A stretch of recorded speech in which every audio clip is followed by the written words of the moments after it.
From an early age, I've looked up to the great figures of exploration and science. I was inspired by their curiosity, their courage, and their determination, confronting the unknown, charting new courses, pushing every boundary, physical, technical, scientific, to expand horizons for all mankind. It's not about breaking records or desiring accolades. It's about unlocking the mysteries of nature. That's what drove Jacques Piccard and Don Walsh in 1960 when they descended in the bathyscaphe Trieste to the bottom of the Challenger Deep in the Mariana Trench, almost 36,000 feet down. And that's what drove me 52 years later to follow in their footsteps, diving to the deepest place on our planet. I wanted to take up that torch and open up this new frontier for science. It took us 7 years to design, build, and test the Deep Sea Challenger, our exploration, submersible, and science platform. When you face a pressure of 8 tons per square inch, you metaphorically apply that same kind of pressure to yourself. But it's a positive pressure. It's one that fuels creativity and ingenuity and what I like to call group genius. This is our team of bold, brilliant, and unconventional individuals who worked tirelessly to achieve what we did. However crazy it might have seemed, I was compelled to dive down into some of the deepest ocean trenches in the world, because there's no true discovery without some measure of risk. But as explorers, we weigh those risks against the skill and intelligence of our team, and against the benefit to science. What I remember down there most vividly is the moment right after touchdown in the Challenger Deep, the deepest place on the planet.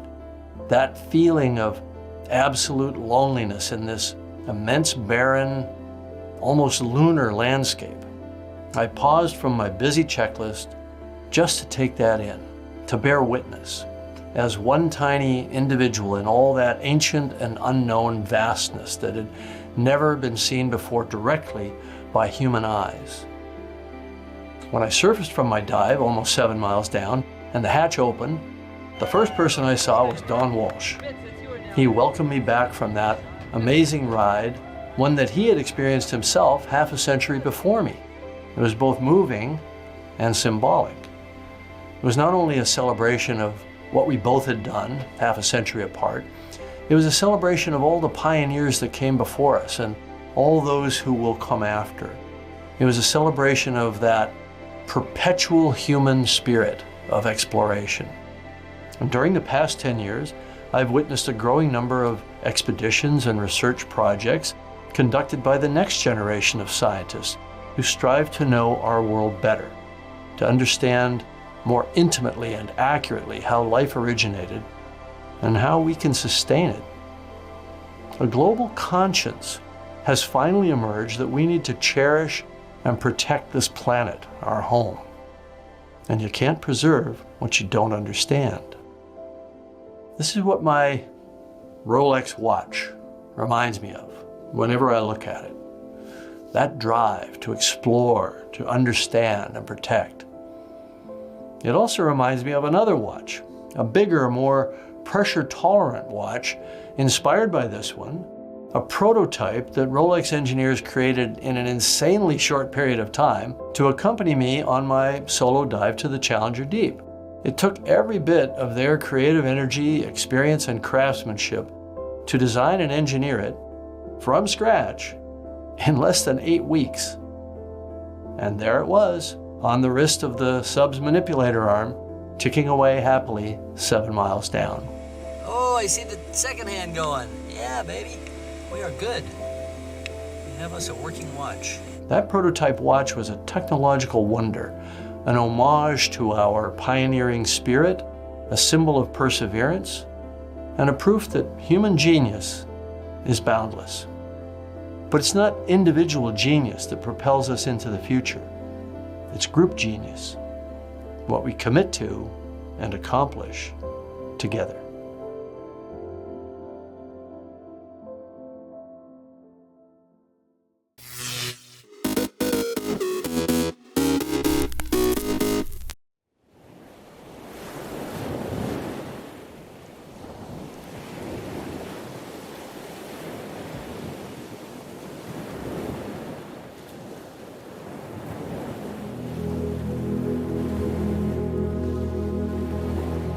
When I'm in the oceans, I feel so happy because I'll be surfing with my friends.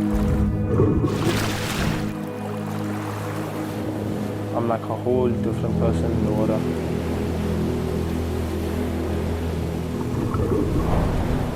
A sense of joy, you feel free. Everything goes all right when you enter the water.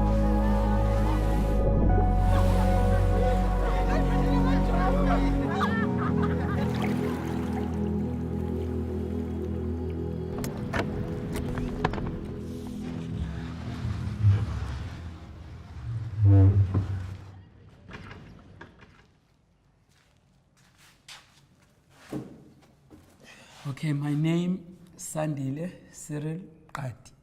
I'm a director of Surfers Not Street Children. I was born place called Umzumbe, south of Durban. Yeah, during apartheid days, it was difficult for us because even when you walk to the beach those days, you're not allowed to surf on the other side. If you walk there, that dog will bite you. They used to have dogs.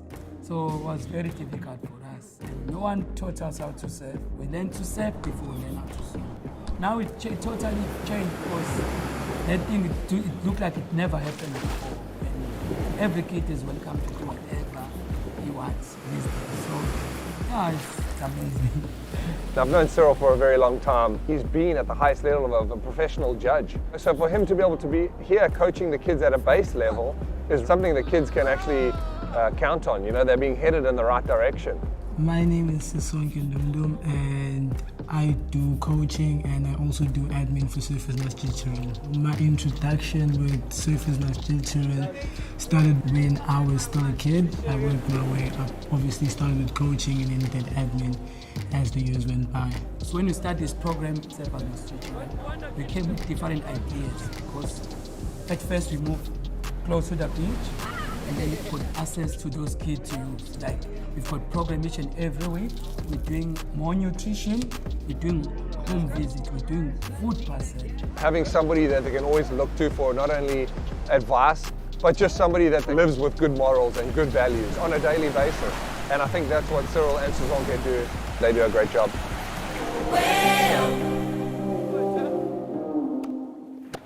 I'm Slindile Ngema. I'm a social worker at Surfers Not Street Children. And I'm Tekizoma Kapela. I'm the administrative at Surfers Not Street Children. We started out with a few girls, but with Lee's motivation and keeping it, our social worker, we have more girls now. You know, they even have like sleepovers, bonding sessions and stuff. Not that we are neglecting the boys. But, you know, the girls, they are much more fragile. They need a little bit of tender care. Before we used to have maybe 1 or 2 girls learn to surf. If a girl doesn't have something to eat or doesn't have anywhere to go, obviously if you're hungry, you're just going to agree to anything you have to agree to. Surfing at the girls, it's really nice. Sometimes you get to teach them, sometimes I get to teach you. Whenever I'm like not in a good place, I always opt to surfing because it calms me down, makes me feel better. If you want to build a trust to these kids, show them love, bring that smile. Just be patient and then don't try to criticize what they're doing. So you have to be very polite to these kids because you don't know how much challenges they're facing in their lives. So today we're doing outreach. This is where we see our boys. Most of them, they're doing surfing and they're always there on the beach. Sometimes we bring those markers in and then we start to talk about surfing. And then while they're sniffing glue, like, hey guys, let's go and try this because you saw guys, they said, have you seen that guy on the beach yesterday?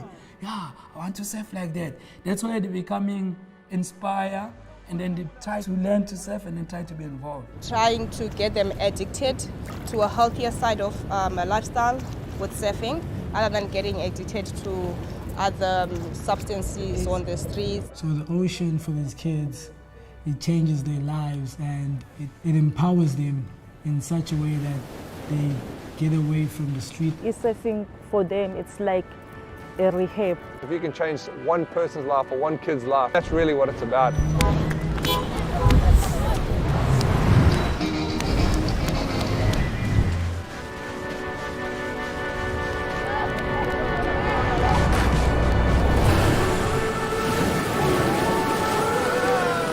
Surfers Not Street children has brought many of us together as a family.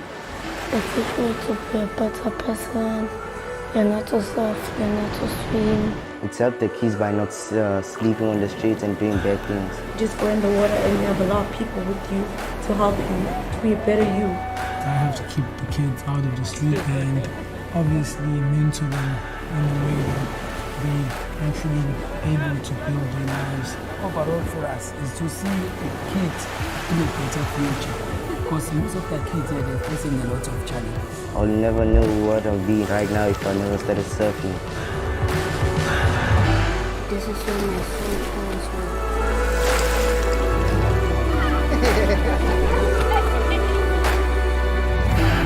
I was a child of the street. Today, I'm the child of the sea.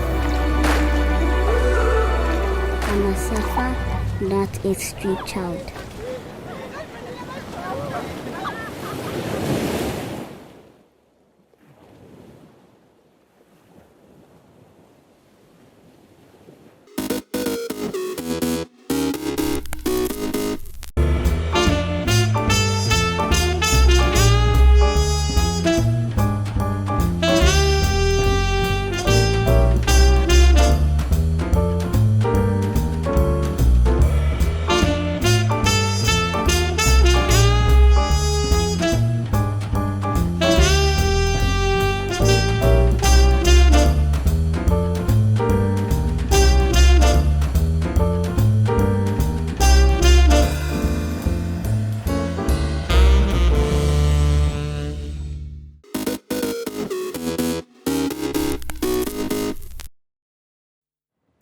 What does the Drakensberg mean to me? Well, in a word, it's widescreen. It's a cinematic landscape. It stretches from horizon to horizon. It's just huge.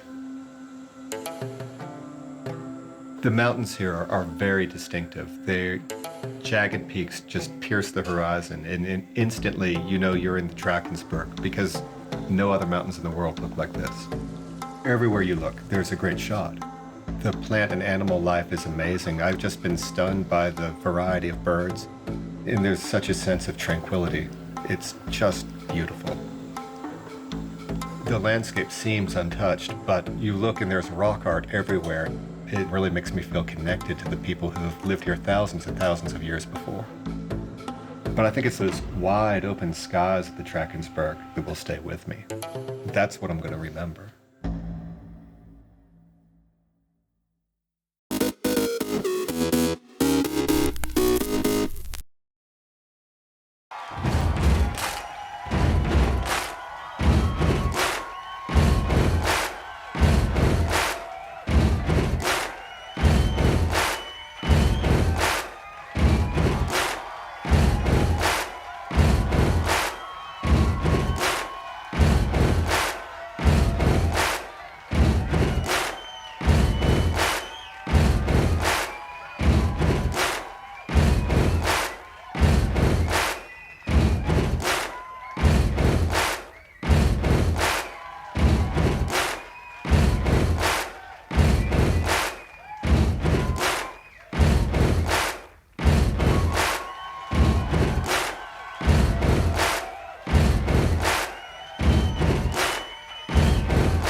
April 7, 1994. Civil war erupts in Rwanda, a day after its leader and the president of Burundi are killed in a mysterious plane crash. In the months that follow, hundreds of thousands of minority Tutsis and Hutu intellectuals are slaughtered in the Central African country. 1927. An audience in New York witnesses the first successful long-distance demonstration of television in the United States. They see Commerce Secretary and future President Herbert Hoover in images transmitted via telephone lines from Washington. 1947. Auto pioneer Henry Ford, father of the Model T car and the modern assembly line, dies in Dearborn, Michigan at age 83. 1949. I'm gonna wash that man right out of my hair and send him on his way. In New York, the Rodgers and Hammerstein musical South Pacific, starring Mary Martin, opens on Broadway. And 1915. For you I cry, for you the only. Billie Holiday, Lady Day, one of the great jazz and blues singers of all time, is born in Philadelphia. Today in history, April 7th. Ed Donahue, The Associated Press.